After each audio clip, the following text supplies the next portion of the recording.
This is Barbara, the deaconess of the church. She is here to retrieve the holy lyre de Hamel.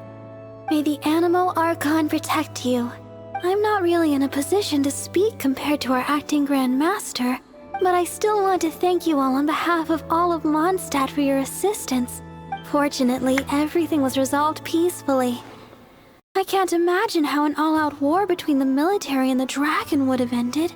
Now the Fatui have no choice but to keep their mouths shut. They must be annoyed that things didn't turn out as planned for them. This time, they even lost their best excuse to pressure the Knights of Favonius. Diplomatically speaking, they gained nothing, and on the contrary, simply proved just how vexatious they can be. Sounds like quite the story. So, did you bring the holy lyre with you? We cannot ask you to keep defending the lyre forever. The Seneschal has been pressing me for a while now. We, did bring it with us. It's a little... Oh, don't worry.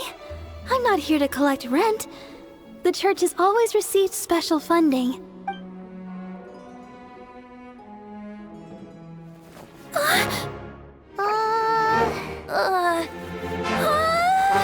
Holy Lyre! Lord Barbados! Even if I atone for these sins for the rest of my life, it would still not be enough!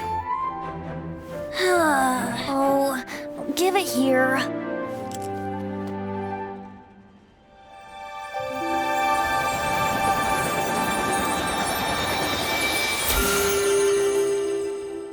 How could this Holy Lyre, but how? Huh? Let Paimon see! No. I don't know how you managed to fix it, but you'll never touch the lyre again! We, really should get going. That trick I used to repair the Holy Lyre. I mean, the magic I used isn't going to hold forever, you know. What? You tone deaf, Barb! Hey, don't go!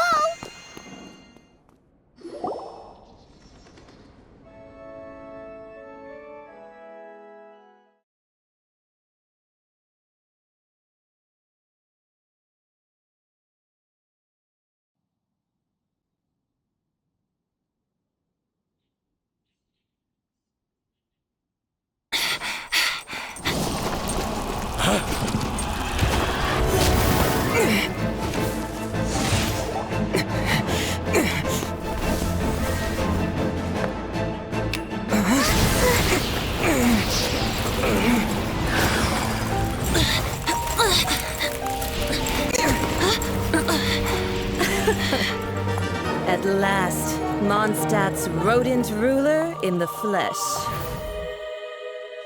Scurrying through the streets looking for leftovers? Mondstadt calls this a god? Resident rodent beats invasive vermin. Don't you dare speak back to me, insolent bard.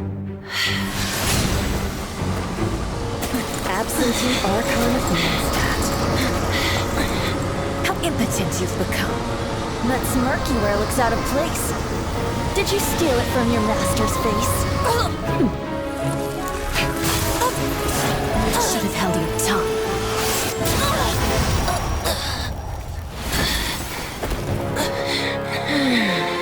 So, this is a gnosis. Wouldn't be caught dead wearing this ugly thing in public. Beauty is a waste when the beholder has no taste.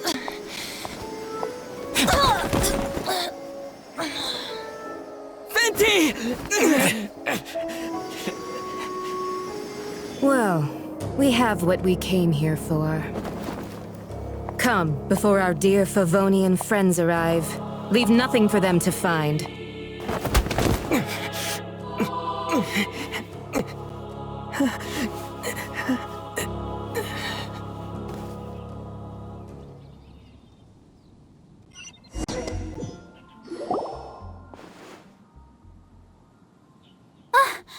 Honorary Knight, you're awake.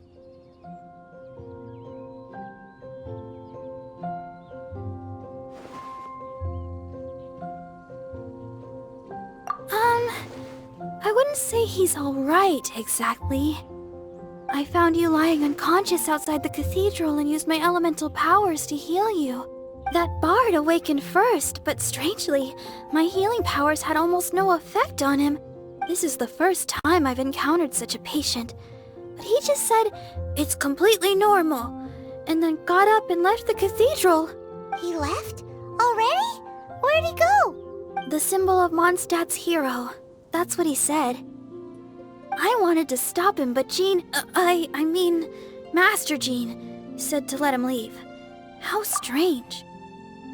Paimon remembers Venti healing under that tree before. It's probably due to the connection between Windrise and the animal Archon. Master Jean has figured it out as well, but we can't tell Barbara.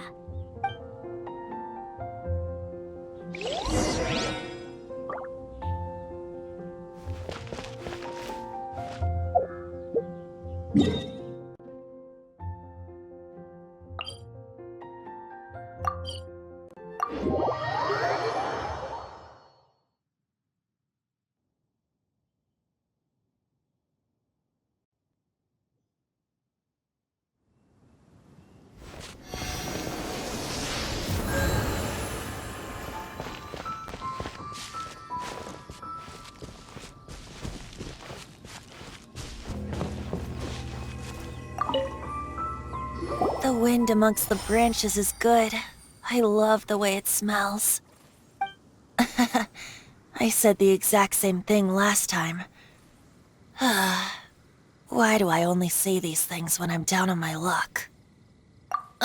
So you noticed. This isn't something I'm meant to discuss with ordinary people. But I suppose I can let you in on the secret. As you know, visions are external magical foci that only a small minority of people possess. They use these visions to channel elemental power. In truth, every wielder of a vision is one who can attain godhood and ascend to Celestia. We call such people allogenes. Allogenes? Paimon's never heard of them before. That's because this is a secret that only Archons are privy to.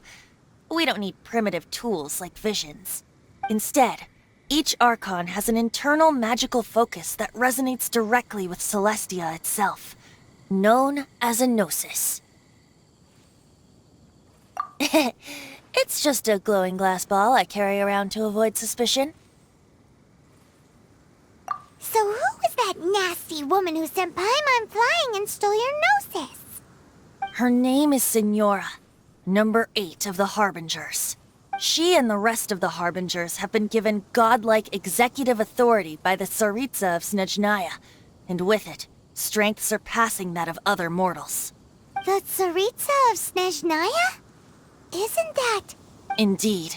She is one of the 7, the Tsaritsa who reigns from her winter palace, and the one person that the Fatui Harbingers all answer to.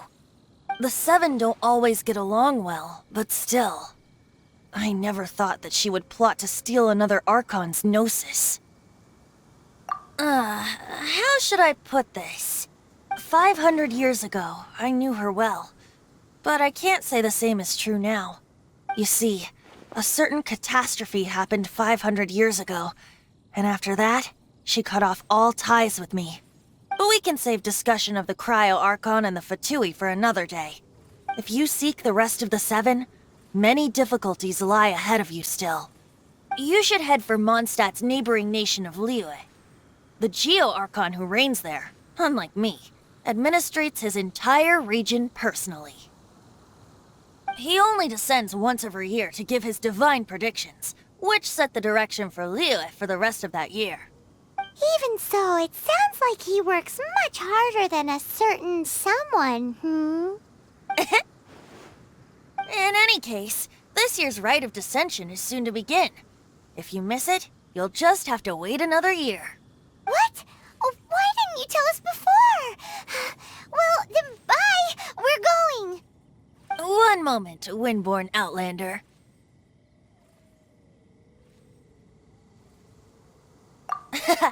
Just use it gratefully. Or, better yet, treat me to a glass of dandelion wine. Traveler, as you set off on your journey once again, you must remember that the journey itself has meaning. The birds of Tevat, the songs in the cities, the Tsaritsa, her Fatui and the monsters, they are all part of your journey. The destination is not everything. So before you reach the end, keep your eyes open. Use the chance to take in the world around you. Great.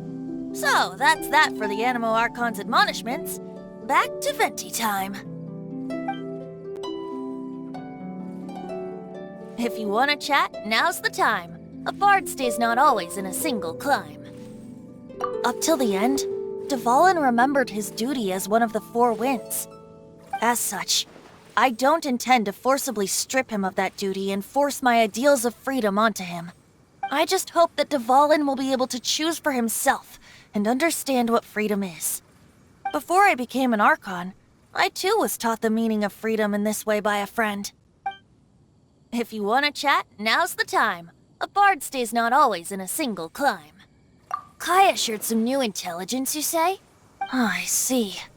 So, the Abyss Order has a prince who orchestrated the plan to corrupt Dvalin? They were probably trying to turn Dvalin into a weapon of war for the Abyss. But that said, I have never heard of any such princess of the Abyss Order. I think so too. Apparently. But how does a prince come out of nowhere and take command over the entire Abyss Order?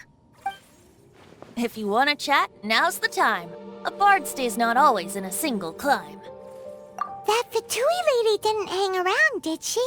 She just grabbed your gnosis and left? She wanted to avoid any eyewitnesses from the Knights of Favonius. The slightest slip-up here would have destroyed the Fatui's diplomatic relations with the Knights.